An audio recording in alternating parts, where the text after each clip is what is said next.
अस्सलाम वालेकुम दोस्तों। अॼु मां तव्हांखे सिंध जे सदाबहार मशहूर ऐं पंहिंजे वक़्त जे बादशाह शहनशाह लोक गुलकार सूफ़ी फ़नकार जलाल चांडियो मरहूम जे बारे में डॉक्यूमेंट्री ॾेखारियां पियो। सभ खां पहिरीं उन्हनि दोस्तनि खे गुज़ारिश आहे जिन मुंहिंजी चैनल खे अञा ताईं सब्सक्राइब नाहे कयो, उन्हनि खे गुज़ारिश आहे त जल्दी सब्सक्राइब करे वठो ऐं बेल आइकॉन खे दॿाए छॾियो जीअं तव्हांखे हर ईंदड़ नए वीडियो जी ख़बर पइजी सघे। गुलमहर किथे जो साईं? मीरपुर माथेले जो मुंहिंजो उस्ताद जो। माशाअल्लाह। पोइ तव्हां मोरे खां उते वेंदा हुयो या साईं? नज़र उस्ताद असांजे मुल्क में घणो रहंदो हो। मोरे में? जी अच्छा जी सर। मोरो तव्हांजो असुल ॻोठ या? मुंहिंजो ॻोठ बरारी ते आहे, बाक़ी मुंहिंजी रहाश मोरे शहर में आहे। मोरे शहर जी। ॻोठ असुल तव्हांजो कहिड़ो?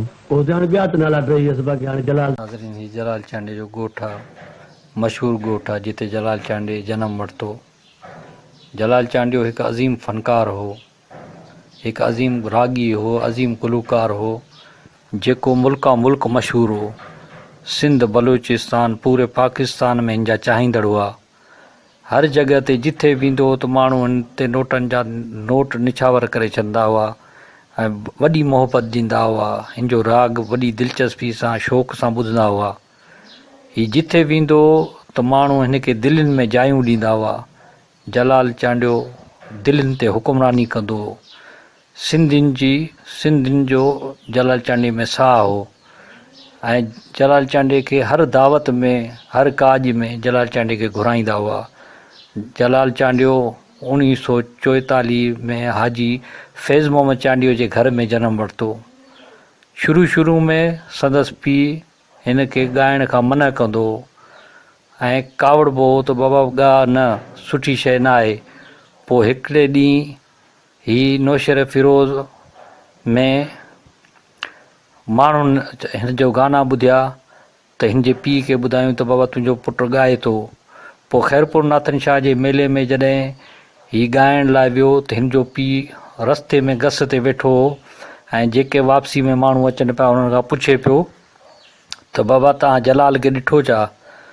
त पोइ हुन माण्हू ॿुधाइनि पिया त बाबा महफ़िल में घणा ई फ़नकार हुआ मेले में, पर जलाल हो, बसि जलाल कमाल करे छॾियो ऐं सभिनि जो दिलि जीते वियो, मन मोहे वियो। जलाल चांडियो अहिड़ो फ़नकार हो। अॼु सिंध में हिन जा सवें चाहींदड़ आहिनि, लखें चाहींदड़ आहिनि ऐं सिंधियुनि जी दिलनि ते हुकुमरानी करे रहियो आहे। जलाल चांडियो सूफ़ी सिफ़त इंसान हो, तमामु बहितरीनु इंसान हो ऐं जानड़ फ़क़ीर जो ख़ासि मुरीद हो। उनखे वॾो तमामु घणो चाहींदो ऐं पसंदि कंदो हो। आशिक रस्तो राह ॿुधाइनि, आम जे लेखे राग था ॻाइनि। आलम जाहिल शाह गदा खे जानण चंद वाइस ॿुधाए पुछा दिले।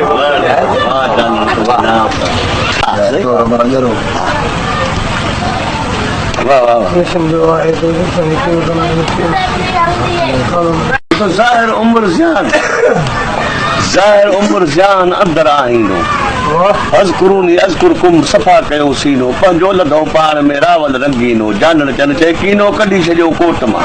ज़ाहिर उम्र जान अंदर आबादी वहे पई वजूद में वहदत की वादी वरिया वर्क विसाल जा शौक़ा थी शादी मान की मुंह आ हिरदे में हादी हर जा पसंद हक़ खे खुद ही जन खाधी जानण चन चए तादी नागन कई पंहिंजे नफ़्स सां।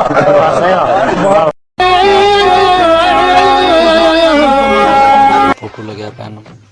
हिते जलाल चांडे जी बैठक हुई, हिते वेहंदो दोस्त यार कचहरी कंदा हुआ।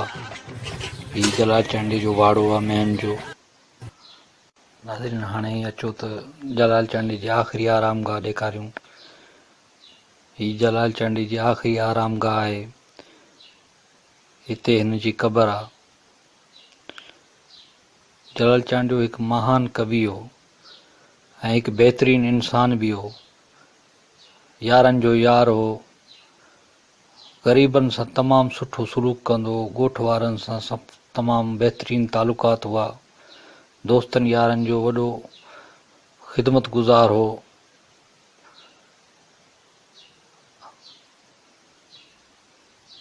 हिन दुनिया में समय आया, समय हलिया विया। जलाल चांडियो कंहिं वक़्त में हिकु वॾो गुलूकार हो। अॼु हिन क़बर में मिटी माओ हवाले आ। ही ॾिसो नाज़रीन, 10 जनवरी 2001 ते संदसि वफ़ात थी।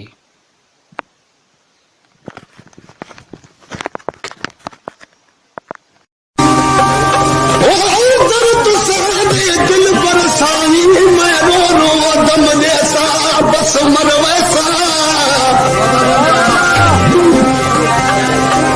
सूरत तुसारी शान रखे मैं एक दफा देखा बस मर वैसा वापस वैसा